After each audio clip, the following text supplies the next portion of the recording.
Sublime magnificence.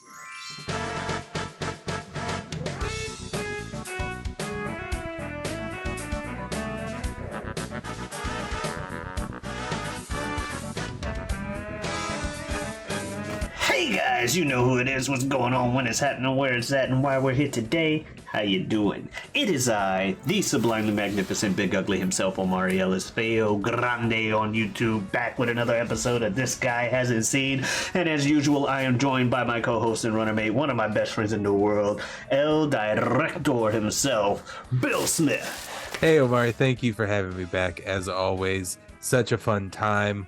Get a movie club. If you're watching this, find someone to talk to that will share a movie with you once a week.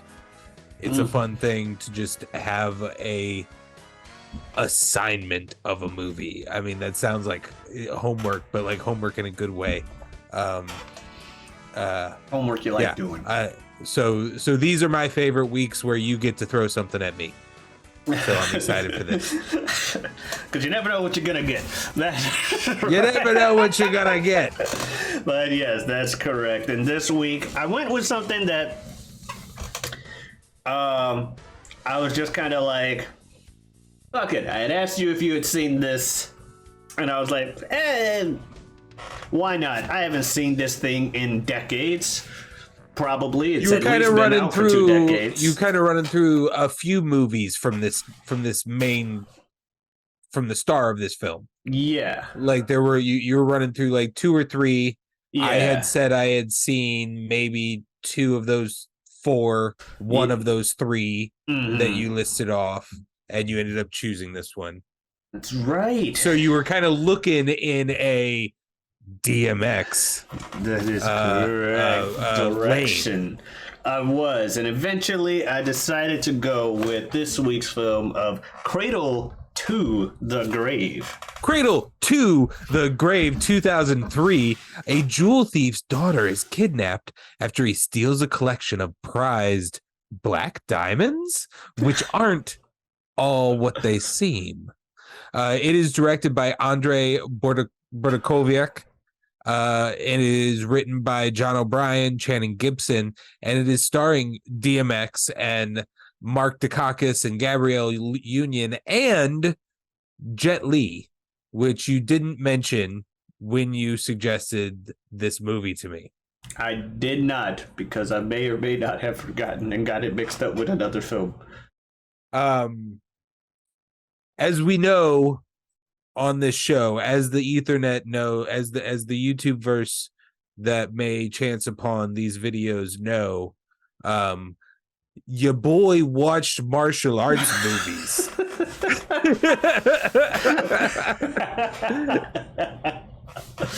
And there was a space in time where Jet Li owned that genre.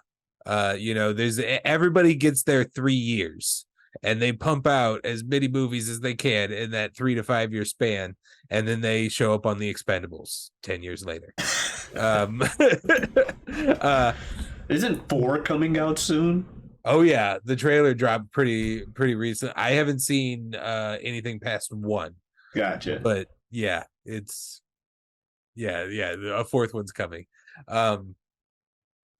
So yes, pretty quickly on, I'm pretty sure I've seen this film. Granted, I don't remember a lot from it, but if you were to have presented it to me in like, if I would have gotten the full picture of, hey, this DMX movie, with Jet Li and Gabrielle Union and Anthony Anderson, it's I would have been like, oh yeah, I've seen that. You know what I think happened?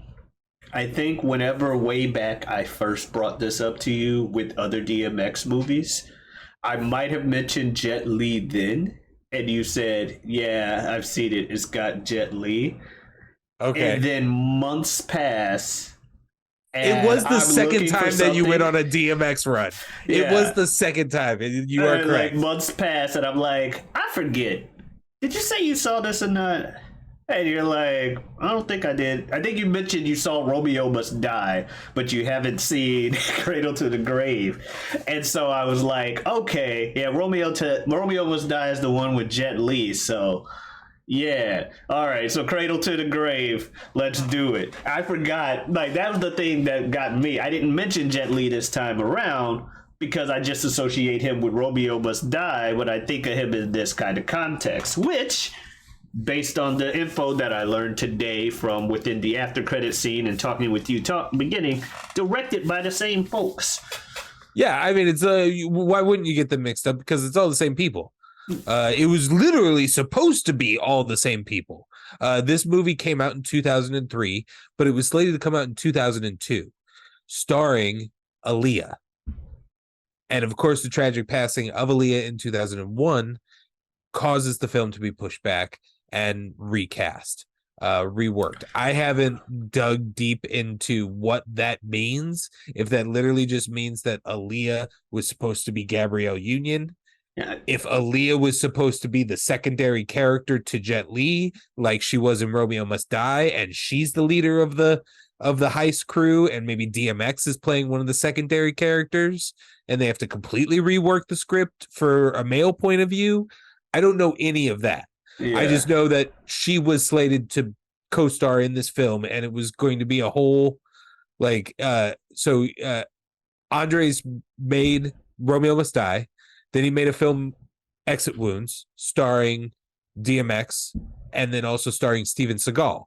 And then the co-stars, the in the supporting cast on that was Anthony Anderson, that he had so much fun with in Romeo Must Die, and then he added Tom Arnold. And so this third film was just supposed to be kind of like everybody I love from those two movies. Let's just throw them all in a pot. Well, that's something I've noticed directors like doing in Hollywood anyway, which I have no problem with. They get some actors that they like working with, and hey, as long as I keep making films, you get to keep having a job. Absolutely, I can understand. Sam Jackson always has a job as long as Tarantino's making a movie. Yeah, others. You already know. Mm-hmm. You know all of the little things, and you guys can just work. I would imagine that's what makes that kind of thing easy. Like you already know what they like to do with their time and how they get to where they need to be, and we know the little processes and how each other work, and we can just work now. I would instead of I would imagine that's one of the hard things of acting is, you gotta go and you gotta make a brand new family every 3 months, and then completely break it down and maybe never see any of those people again, and then make a whole new family again in another 3 months. So yeah, this probably makes things easier, and obviously, of course, you just hate that the product that we had, although we all love Gabrielle Union, you hate to know why it results in that. Yeah, that the moment you mentioned it, or the more you talked about the passing of Aaliyah, the more I was like, oh, I wonder if she was supposed to be Gabrielle Union's part. But yeah. But hey, that said, getting into the movie, because I mean, we kind of went over no point with the expectations. Because first you got Eminem coming in, and I even thought to myself, I was like, does Eminem get like an opening of a movie a lot? I mean, does he? I can't think of. I can't think of a really prominent Eminem needle drop moment other than his own film 8 Mile. I think I have to agree with you, because my first note literally is "go to sleep, bitch." Lol. Because I'm just not expecting that to start a movie. Yeah. And then DMX comes in, and I'm like, and I make a mental note. I had a problem this time where I didn't make any physical notes, so it's all coming out of this very screwed up brain. But I made a mental note to think of what is the rarity score on like starring in your own film in a opening action sequence while your own song and voice are playing over the top of you. Like how many people get to say that? Say what you want about DMX for the rest of this film. Who gets to say that? That's pretty. That's a good point. That's a good point. That's an accomplishment in and of itself. Yep. And for it to not really seem that ham-fisted into there, like, oh, this motherfucker's just trying to make sure you know it's his movie. No, like, it's a fucking rap song over an action scene that just so happens to involve the rapper. That was made for this movie, but then I feel like has been in his part, particularly has been in other action sequences before, because it hits well for like a driving in a metaphorical sense editing sequence. It just hits really well for that, and I think that's been used a few times. And his voice in particular, I mean, like how many fucking like how many fight scenes do we all played inside of our head with X Gonna Give It To You playing in the background? And what is like the Deadpool is a big one, right? Deadpool did it. Yeah. So yeah, it's just like it's perfect for it, and but he also gets to star in that movie. So that's a pretty cool moment. And he's like literally on screen and like talking as his voice marks the spot. as the rap DMX is going on in the movie verse. It's funny. Mm-hmm. So yeah, pretty long sequence to open up the movie. Yeah, like this heist takes a minute. I agree. And as stealthy as they would like it to be, they go through all this effort to hide the cameras, to have the Anthony Edwards flirt with the guard after Gabrielle Union does, for them to put a fucking RPG on the safe and fire it to crack it open. I'm like, well, there goes your stealth. Yeah, I also didn't fully understand why Gabrielle Union needed to take the route that she had to take in the first place. Like, why couldn't she have just been with the boys? That's a good question. She just decided, I guess, for extra. Oh wait, didn't she? She put it. Oh no, DMX put an extra thing on there. No, yeah, he did the camera thing. Yeah, I don't know. I don't know why she needed all to of be her there. Things were just to get her up there with them, and she could have just gone over with them the same way they went over. Maybe it was like, oh no, only two people can go that way for whatever reason. Just because of the 6-second interval when the camera spins and shit like that, or they didn't know enough about the inner workings of the vault and where they could. But come this plot up is going to have a lot of that. It's going to have a lot of like, why did they? All right. Yeah, Jet Li, meanwhile. Cool as fuck, just with his intro, just the fucking sunglasses on. They're fucking hopping down the side of the building. Like, what the fuck are we doing, Jet? You know what? You do you.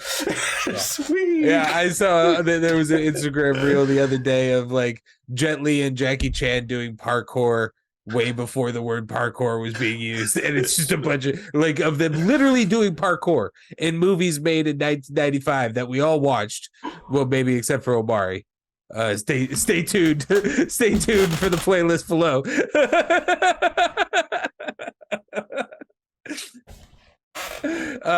And yeah, just doing parkour all over the fucking place.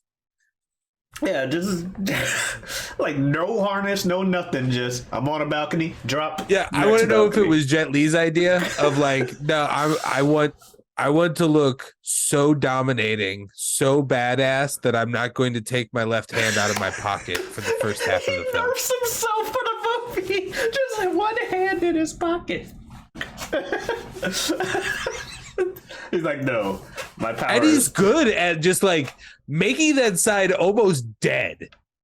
Like it's not even like it's in his pocket. It's just like dead, lifeless as he's like just beating somebody. Like, he barely uses his left leg while he's doing shit. It's just no. I'm fighting you with the right side of my body.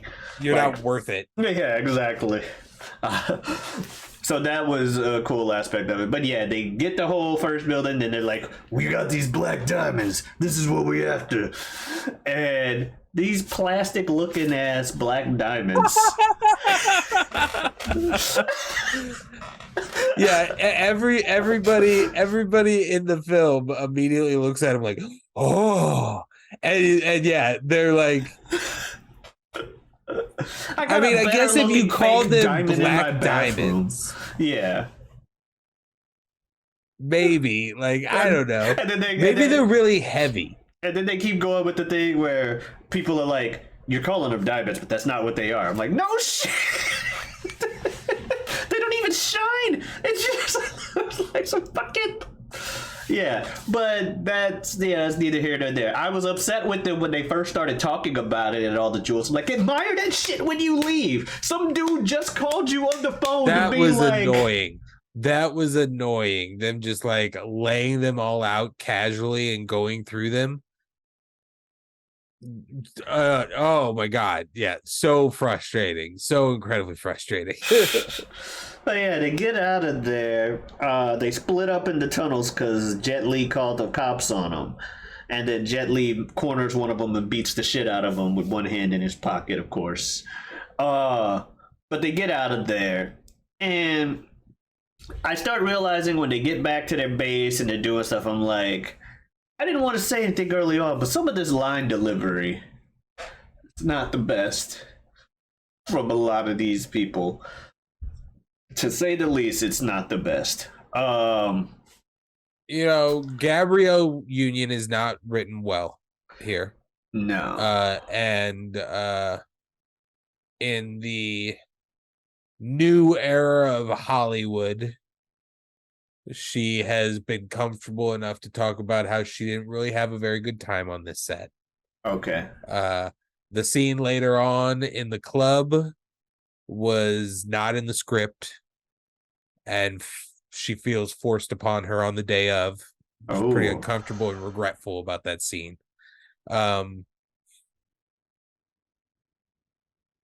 So it's... Yeah.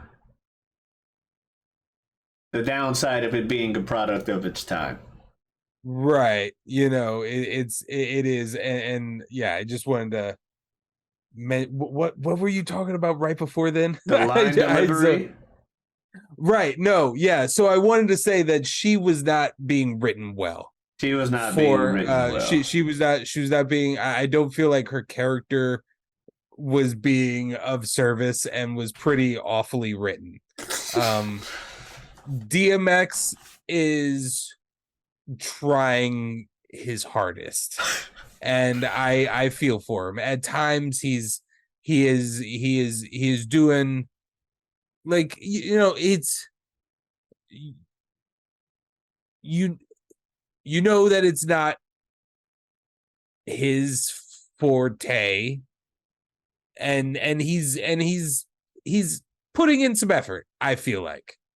So I appreciate it, but it does land flat a bunch of times. And so when that's your main two of a lot of the character, a lot of the story is coming from these two, it's just kind of hard to get through. Because you have one person who's being written as a female stereotype and is not having, and apparently is not having a very good time on set. And then you have another person who is not an actor, but is doing their best, and they're trying to carry this film. And you have Jet Li, who's never been known as a charismatic person. He's a cool fucking fighter. And you give him like 3 fight scenes. 2 of them are very brief and not so special. Yeah. Like you really give him 1 fight scene. And I don't know, you know, you never know if that's Jet Li being like, all right, I'm like, I don't need to go all out on this. This ain't my movie.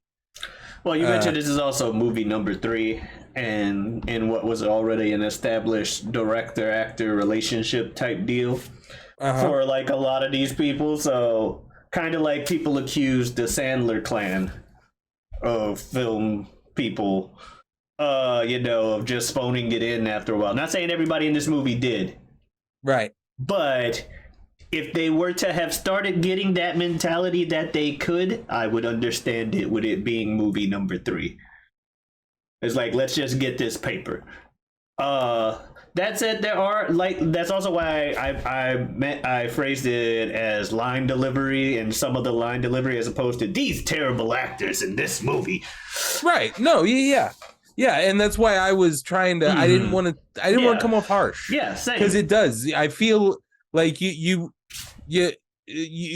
watch it and you're not like, ugh. You're like just missed it.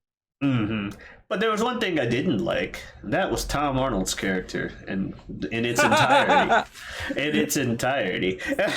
Tom Arnold is incredibly specific. Yeah, he's kind of Tom Arnold in everything he does. Yeah, and that's kind of what I thought when I first saw him. I'm like, Tom Arnold, and part of me was just, I don't mean to go in on Tom Arnold. I honestly could care less about. Hold on, go in, Omari. Let me finish. Bottom line is, I had an instinctual reaction of negativity when he showed up on the screen, and I was just like, you're always Tom the nice Arnold. guy. I was like, Tom Arnold. Then I was like, wait, I'm pretty sure I like him in some things. I just can't remember. Maybe this is one of those things. Have you seen True Lies? Yes, with Arnold. With Arnold. Arnold and Jamie Lee not Jamie Lee Curtis. Yep. Jamie Lee Curtis. Yes, yep. I've seen that. He's in that one? He is in that one. He plays the same thing, doesn't he? He's always Tom Arnold. Okay. Yeah. I probably didn't like him in that either. Yeah, he's Arnold's man in the van. And he's practically the man in the van in this one. Yeah. But him and Anthony Anderson are being like a combo man in the van team. Yeah. But Anthony Anderson's funny. Like, come on now, comedy's subjective. I mean, I don't hate Tom Arnold, but he's a lot, and I didn't like these credits because it was just that's where Tom Arnold is not for me. But some of this film is a lot like what he was doing in True Lies, and I liked him in True Lies, and I think I liked him in this. Okay, fair. I like. Go hard though. You're too nice. No, I'm not even. I literally said I had an instinctual negative reaction seeing him on the screen. And that still sounds like the first thought I saw was, ugh. That was my instant thing. But then you pulled it back. You said, I don't hate the man. I don't like any of his characters, and he always plays the same character apparently. But this one, he played his Tom Arnold character with the racism cranked up to 11, and that was supposed to be his comedy, is that he's a racist, and I'm not a fan of that. I know some people were like, well, you were defending Sal and Do the Right Thing. Those are completely different characters. And I wasn't defending Sal's son, okay? Let me get that straight.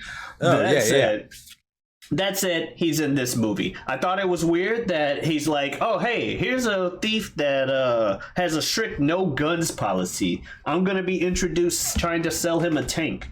This nigga doesn't like guns. Why would he like tanks? You know what I mean? Yeah. And you're supposed to know this guy. Anyway. I mean, he left his very valuable stones with him. Yeah. That was a shot. Like, I was like, wait, you're just leaving him there? Leaving them there? Just go figure out how much these is worth. The whole so the next the 20 minutes after the first heist is done is nonsense. It doesn't. I mean, it's all weird. Like, you don't like. The reasoning behind, and another person that like you wouldn't ever say. And also, this is a Mark Dacascos film, but I would recognize this as a Mark Dacascos film if somebody were to say that, because one of my favorite films as a child, like we're talking in like best of the best zones, eras, Only the Strong. Okay. Has Omari ever seen? Only this? No.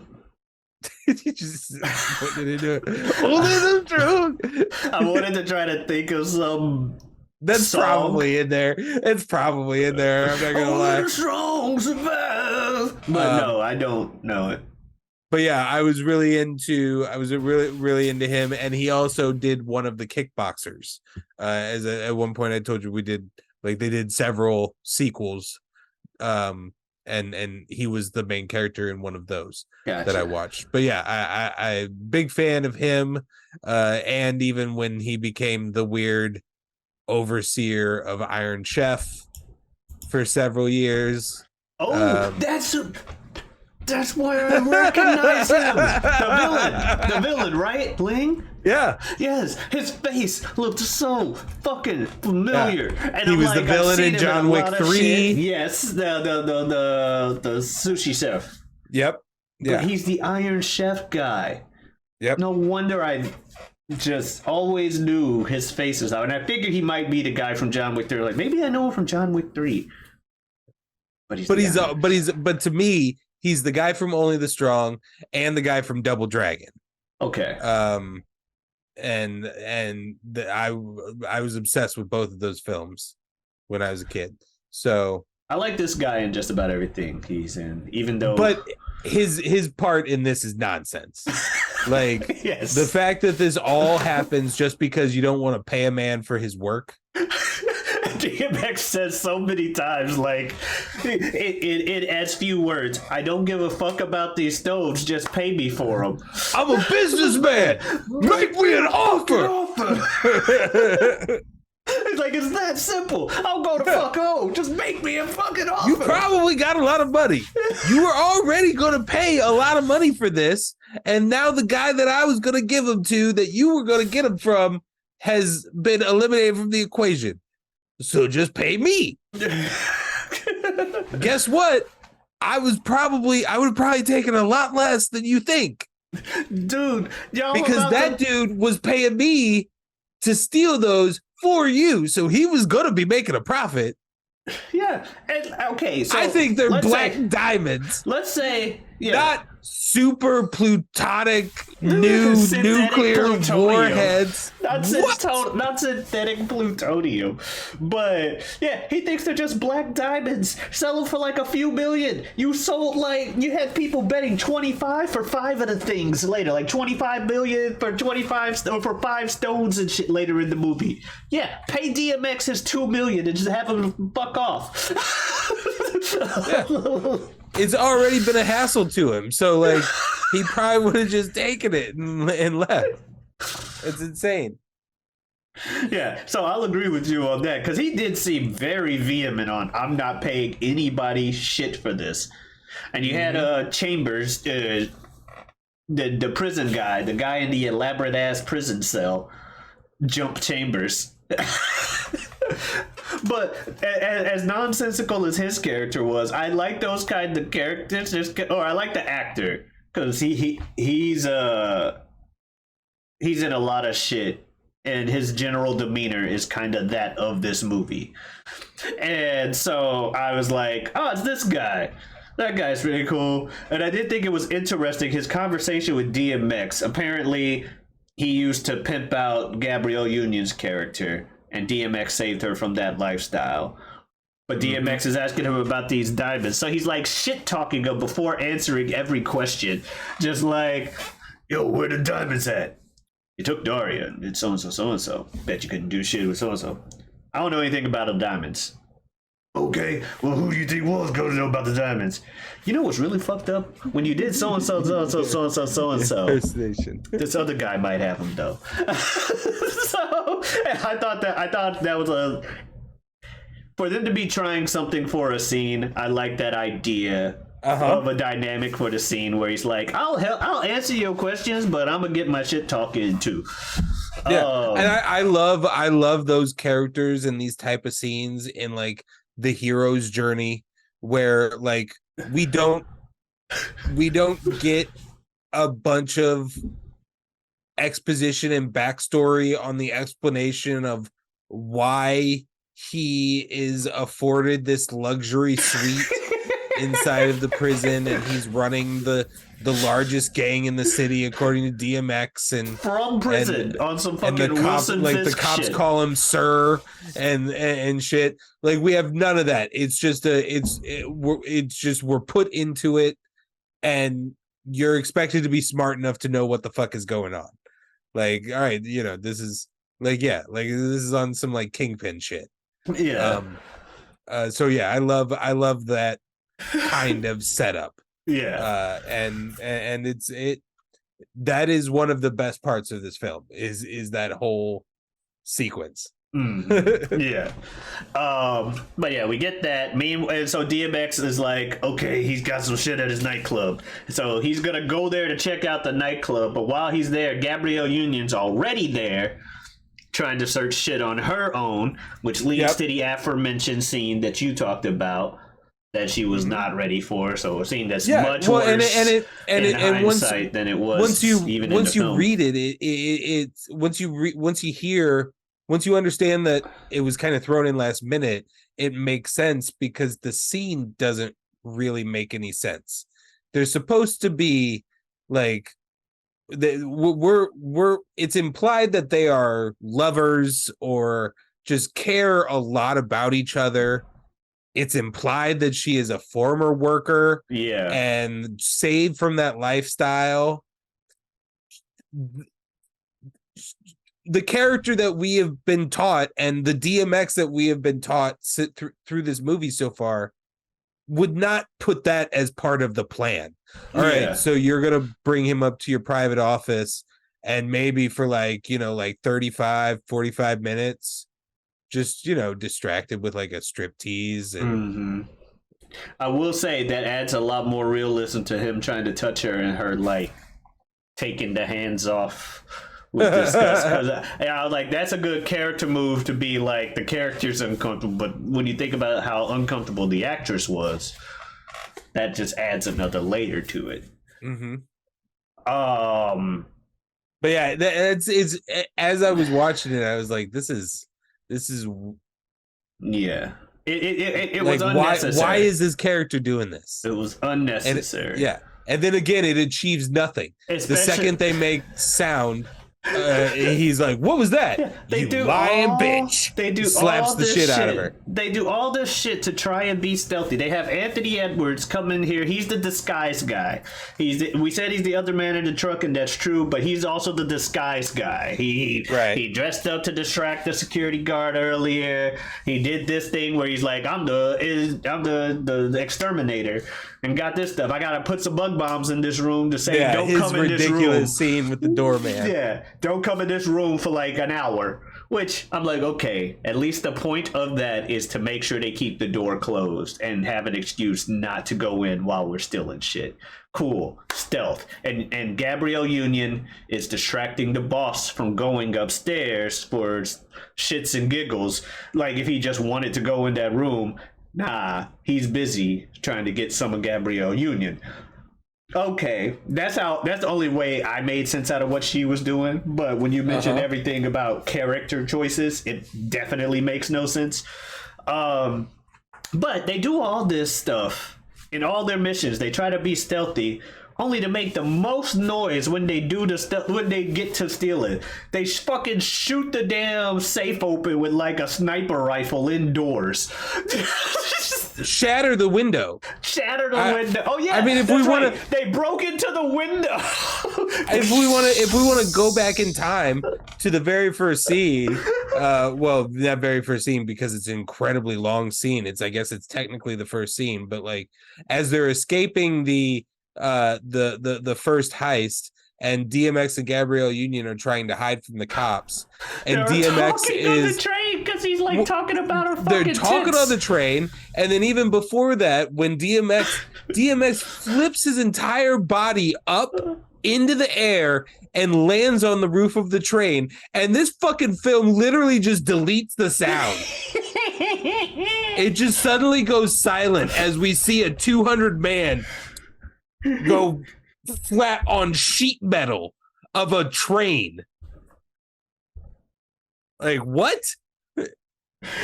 I'm not an idiot. Why didn't you just do a second take where he like slid on or something? He like jumped and landed. Fucking the audio just like drops out because I'm sure there was a giant like, how did the cops not? There's cops inside and there's cops right outside. They don't hear them up there scratching, crawling. They don't hear them talking, laughing about Gabrielle Union's boobs being out. It's a ridiculous scene. And like you said, that's just the first of many times the characters will be depicted in stealth mode. And doing the least stealthy shit. Yeah. Oh yeah. By the time we get to the strip club thing and other stuff, DMX has decided to start working with Jet Li after the whole fucking alleyway scene with the dogs chasing him and DMX running up a wall and doing a backflip in some Timberlands. Okay. That was ridiculous. Was not prepared for DMX to do a wall flip over a Doberman. But yeah, so you had that. But anyway, meanwhile, while they're at the strip club, Jet Li and Tom Arnold are looking for the people that took the gems from him. Did we mention that? Well, it happened. That's why they went to Jump Chambers in the first place. Bottom line is, Jet Li is at this place. Tom Arnold gets him in by claiming he's a fighter, despite the fact that Jet Li doesn't want to, but he gets an entry number anyway. And then he has to fight. And he tries to... It seems like his character wants to be a pacifist or something. Right. And that's probably plays into why he has the hand. I feel like there's a deleted scene where he explains why he fights with one hand. Because he makes a big deal out of drawing it, the second one, whenever he does. And so he tries to back out, but he gets the ring flooded. And then, because it's early 2000s... You know we had to hear it. Come on. Like, fucking click, click, boom playing while he's just playing Dynasty Warriors in the ring until I'm pretty sure that was Tito Ortiz that walked up. It was Tito Ortiz and who was the other one? I don't know. I've never been huge in.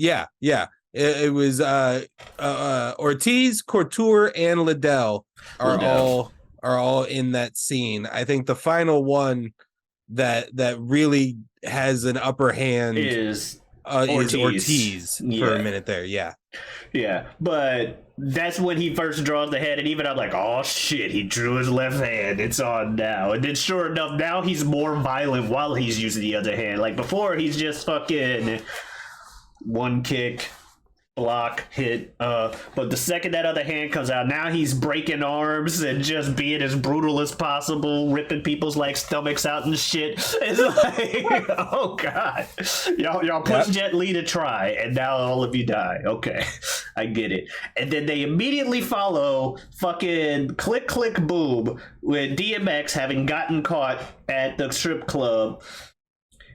He's sitting outside and waiting to fucking go to jail or whatever, but he sees somebody's ATV, so he breaks out of his cuffs, and X Gon Give It To You starts playing as he steals ATP and starts running from the cops. But like going straight from click click boom to me not being able to type click click boom lol before X gonna give it to you.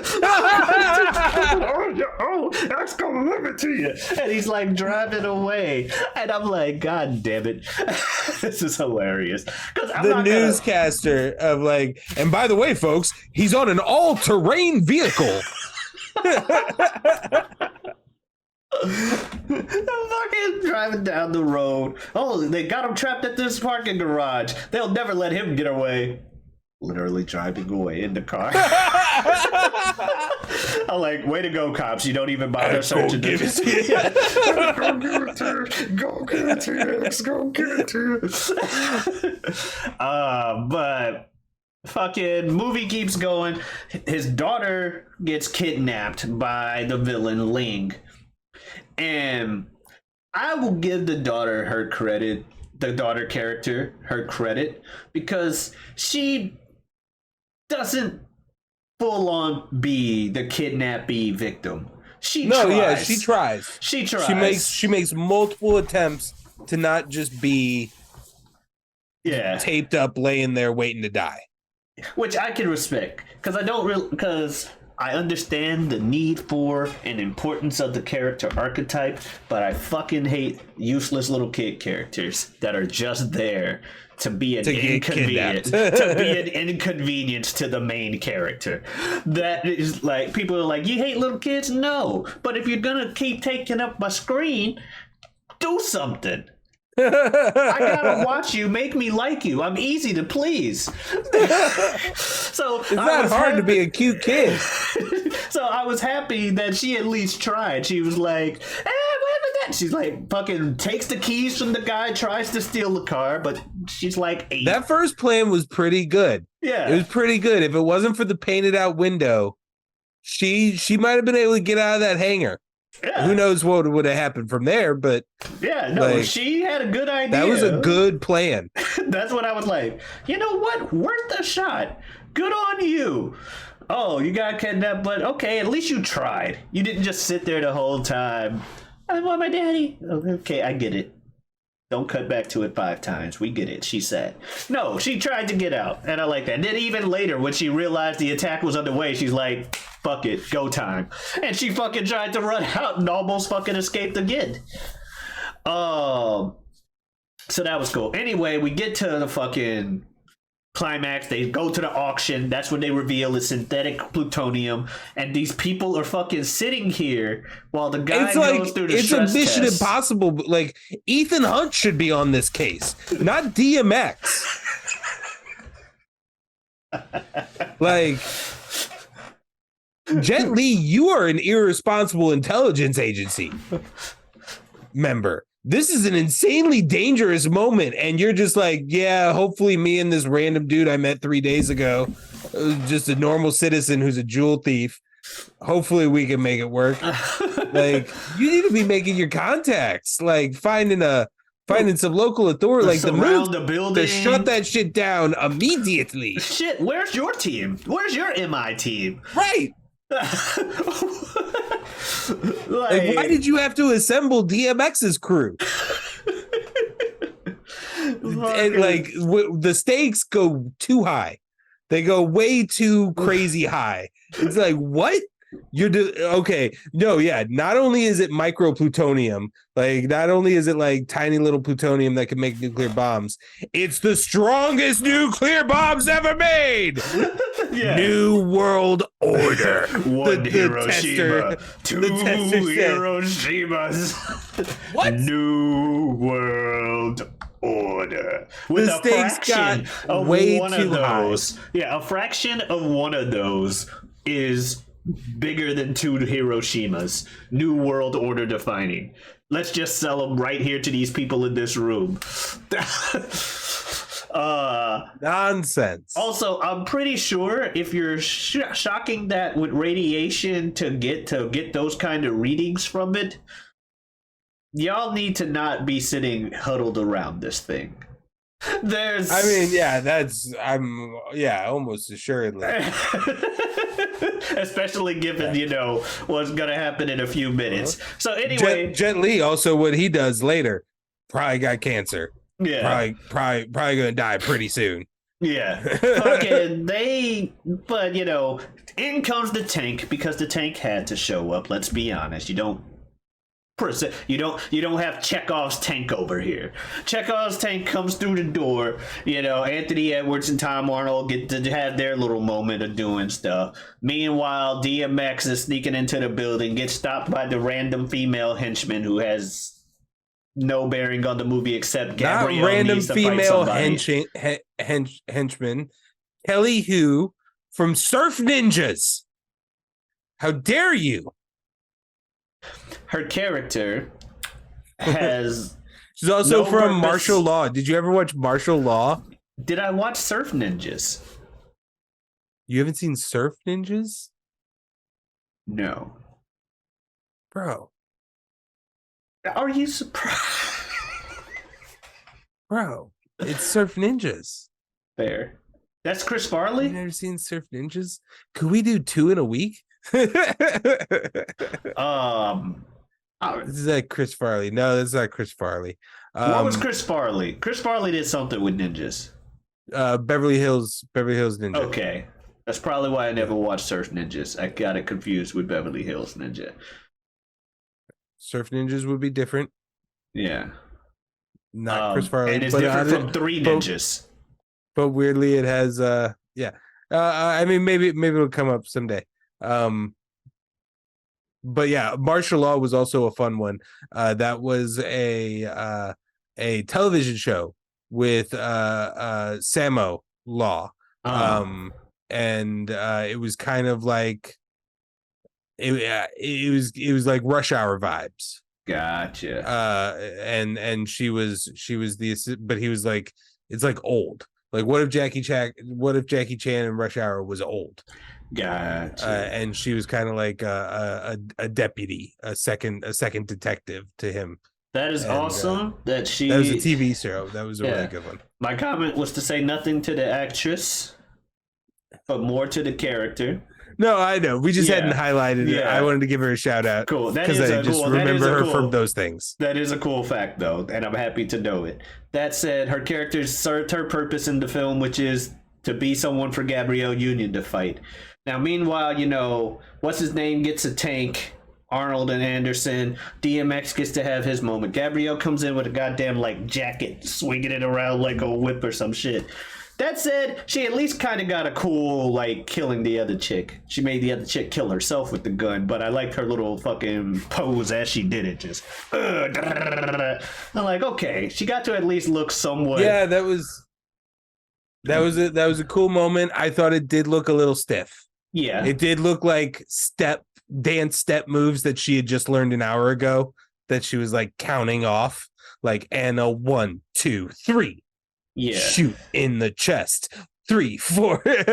I'll agree. But it still was a cool. I won't deny that it was a cool move, cool idea. I just wish it was just a hair smoother. Yeah, I can agree with that.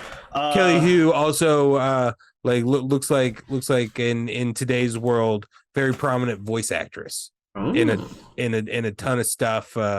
Disney Channel and DC, Lady Shiva. I saw a Mortal Kombat. She was Devora. Oh, really? Okay. The bug bitch in the new Mortal Kombat games. Archer. She was on the Arrow CW show. So a bunch of DC kind of stuff. Nice. Phineas and Ferb. I never watched that, but I know that was popular. Mm-hmm. Same. Yeah. Shout out to Kelly Hu. Shout outs. I see what you did there. But DMX gets to have his moment where he fights a dude. Wrong kid, definitely wrong father. And then we had the main event fight, which I love the convoluted way they had to come up with just so they could make sure they had a fight in the rain surrounded by a ring of fire. Dude, I'd have to I can't tell you right now just off the top of my head. I feel like I'd have to watch like 3 movies of my childhood, but I feel like Mark Dacascos always is fighting in a ring of fire. I feel like the other movies I've seen him in, he's fighting in a ring of fire. Romeo Must Die. I saw a review earlier, just Prim's Hood Cinema YouTube channel. He talks about this movie, and he mentioned the Ring of Fire. He's like, "Yo, my man Jet Li always be in a Ring of Fire. This is just like Romeo Must Die." Which, with them being the same director, makes even more sense now. But yeah, it literally crashes like a fuel tanker into, a helicopter into like some pipes.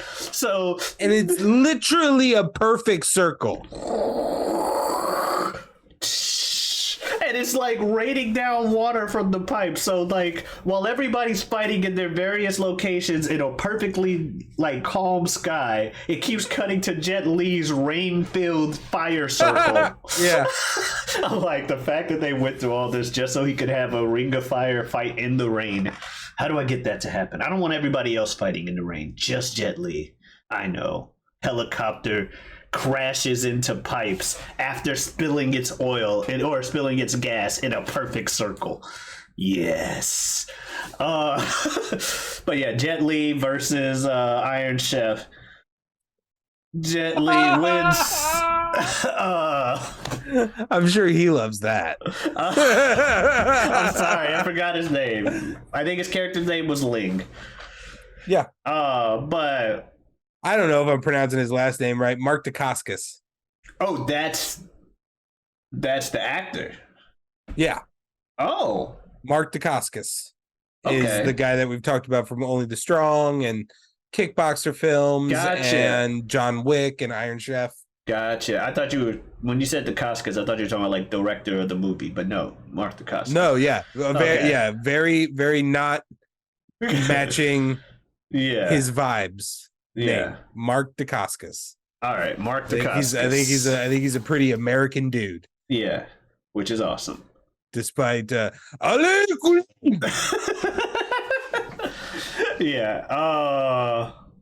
But yeah, Dacascos versus Li in the circle.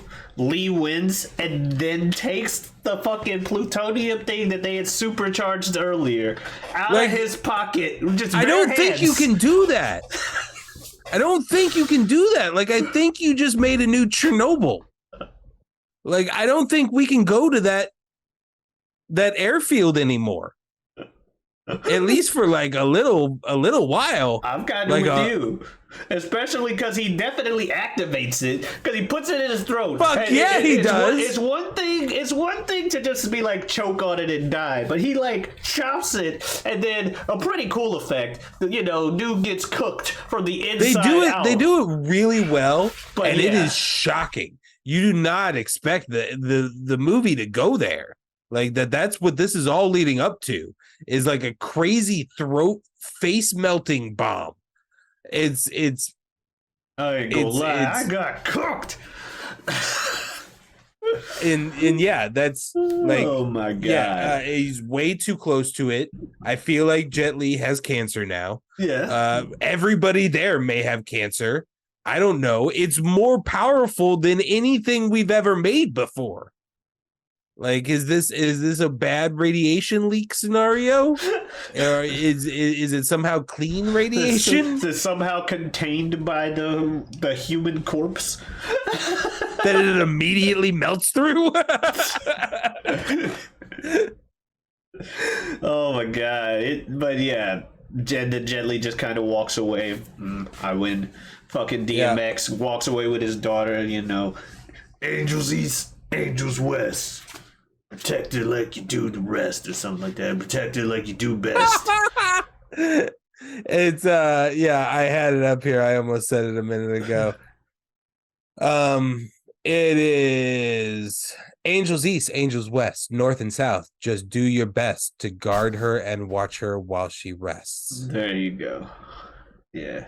Like, it looks like the angels protected you. Never letting you go again. And then they go off into the distance, and yeah, then the movie ends. No, it doesn't. Oh yeah, we get the end credits. Yeah, we get an end credits, which is an homage repeat, apparently, to what they do in Exit Wounds. I don't remember. I've watched that one too, but I don't remember the end credit sequence if I've even watched it. I was very much a not like end credits watcher until Marvel baked it into me. Pretty much. So who knows if I even knew it existed? Yeah, I may have seen Romeo Must Die. I had to have seen Romeo Must Die. I definitely didn't see Exit Wounds, so I don't know. That said, yeah, it's Anthony Anderson and Tom Arnold talking about possibly making a movie about the two of them and who they'd cast and all this shit. Just improv riffing bullshit. And stuff. Just improv riffing bullshit stuff. Things that shouldn't be allowed on a giant big screen. Like they're just fucking riffing bullshit. Like I mean, the moments of it I guess are funny, I guess, but it's just I don't know. I got annoyed by it. And by the time they got to who do we get to direct it? Well, I don't know, the guys that directed Exit Wounds and Romeo Must Die. I'm like, oh, they must have directed this movie. Okay. Yeah. That makes sense. He was a Polish man who is a famous director of photography. The director of this? Yeah. See, when you say Dacascos, that's what I thought.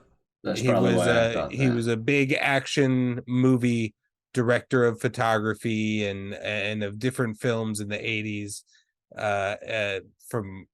But probably, I would say, probably his biggest thing is Speed.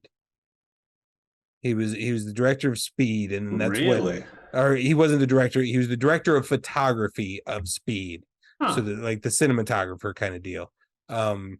And that's probably what kind of navigated. You know, he was also director of photography for my favorite Lethal Weapon, most people's least favorite Lethal Weapon 4.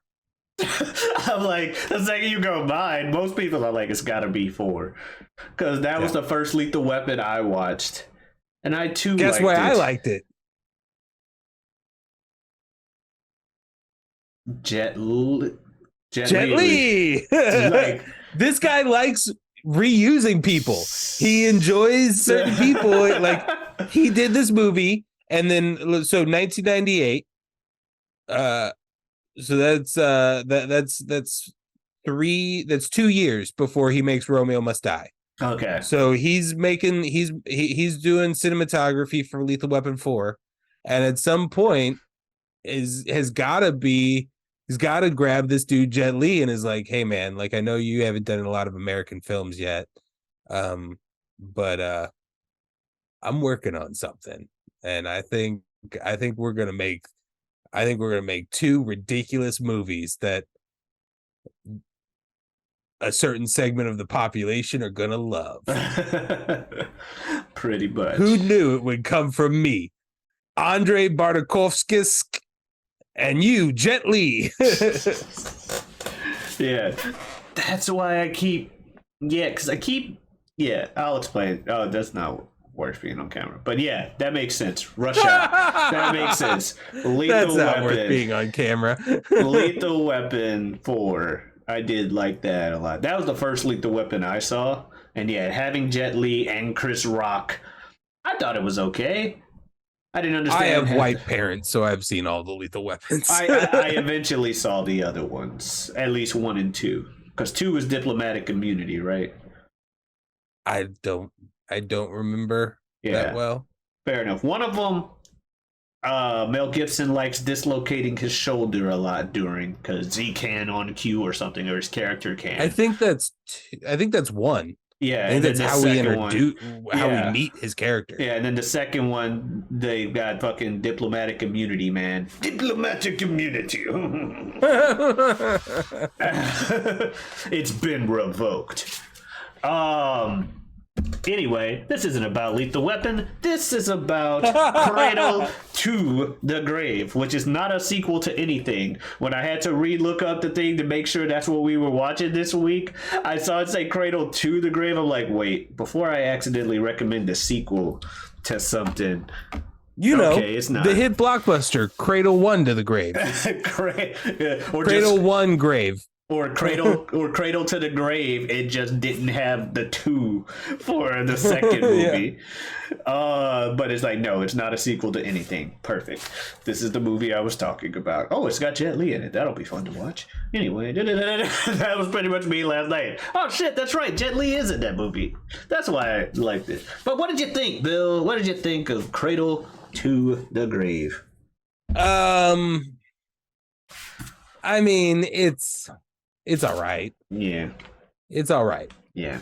Like I said, it's you can tell.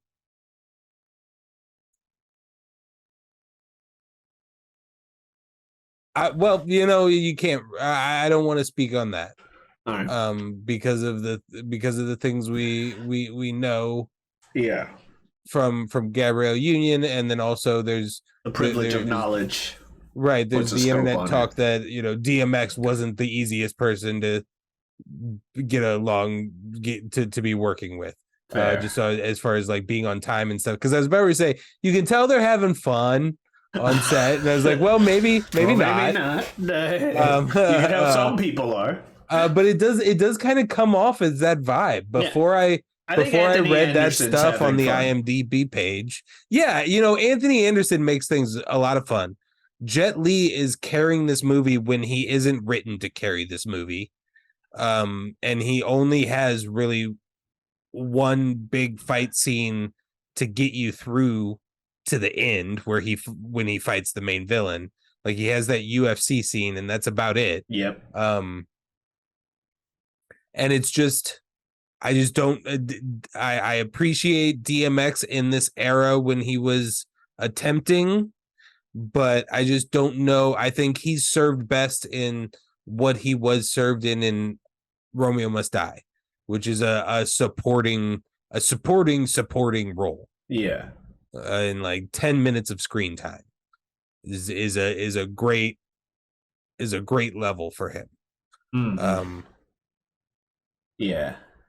But that's about where I land on this. I mean, the plot is fucking out of control nonsense. I've already hit on the things like the two main things of like the initial heist and then the heist of the daughter kind of scenario is all nonsense, and it's just one of those things. Well, we got to have a movie. So he kidnaps the daughter and refuses payment. So there's all of that to it. But even then, you can have a watchable movie, and this teeters on the edge of that. It's watchable. I don't think I would ever go back to it. I didn't hate the fact. Like I'm not scorned for missing 2 hours of my life or something like that. But it was just kind of okay. What do you think in your rewatch? I'm in a similar boat. I'm not gonna lie. Even upon suggesting, my thing was, movie list low. This is probably gonna be at least be an okay movie. Hopefully, it's still at least an okay movie, but it had a chance of being not okay, and I knew that going in. Watching it early on, especially, I'm like, oh, this is gonna be bad. But hey, it may be fun to talk about just how bad this movie is. But it picks up near the end, and like you said, there's enough enjoyable moments thrown throughout to where it evens out as an okay for me. I like, as much as I laughed about the convoluted way it got set up, a ring of fire in the rain is a cool setting for a final showdown. It just is. Jet Li is a cool ass motherfucker. DMX is here to talk with a gravelly voice and be DMX and give it to you. And he does. He gives you a wall run backflip in Timberlands. I can in an all-terrain vehicle. Yeah, and he even makes sure to have some dogs in the scene because it's not a DMX related. There aren't dogs there. Arr, what? Arr, arr. That said, it's okay. I ended up enjoying enough of the moments in it to where at the end I'm like, okay, this had some good. It had some good talking points too, and so that works on it for me. That's what I wanted out of it, was at least that, and I got that. I figured it'd be like movie junk food, and it serves its purpose. It's action filled. It can be put on in the background or something, or like if you're flipping through the channels and it's just like I'm fucking in the other room anyway, just hear some shit. All right, works. I also don't know when I will be watching it again. I'll probably just settle for watching reviews on YouTube. And remembering the moments. But yeah, so that is Cradle to the Grave. What are we watching next week? Next week we are going. We're going back to my bag of how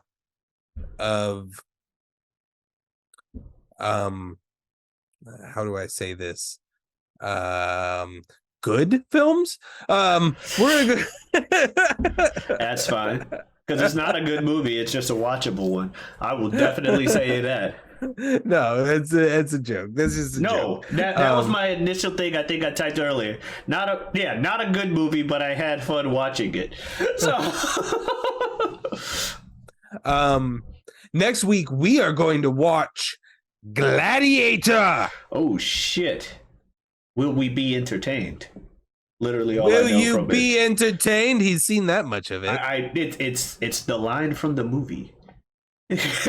When someone goes, "Are you not entertained?" People go, "What's that from?" Gladiator. That's literally all I know, though. All I knew was Frankenstein last week. So, yes. Anyway, you want to see other stuff of us, like us talking about young Frankenstein, you can go check that out on the channel. You can also find me elsewhere on YouTube on the Whatever We Want podcast with new episodes every week, every Wednesday. Do it with a good friend of mine and good friend of the show, Super Jazz. Super Jazz. As nature intended. Thank you. And I also have a Twitter. Yeah, we talk about just what the show says, whatever we want. I also have a Twitter and Twitch at Giotavi. That is GIOTAVI. Come on in. Stop on by. Phil, you got anything you want to say to the folks?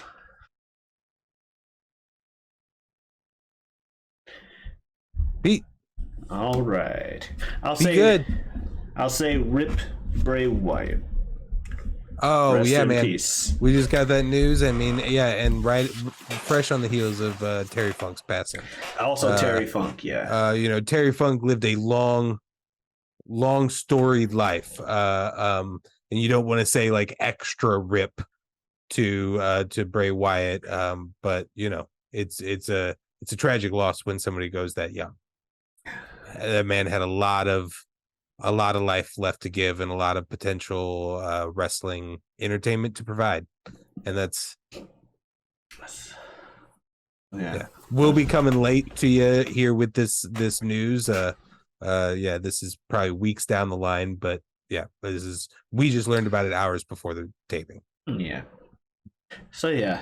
Anyway, I'll see you guys next week with the Gladiator, where we see some good old-fashioned Roman blood sport. See what I did there?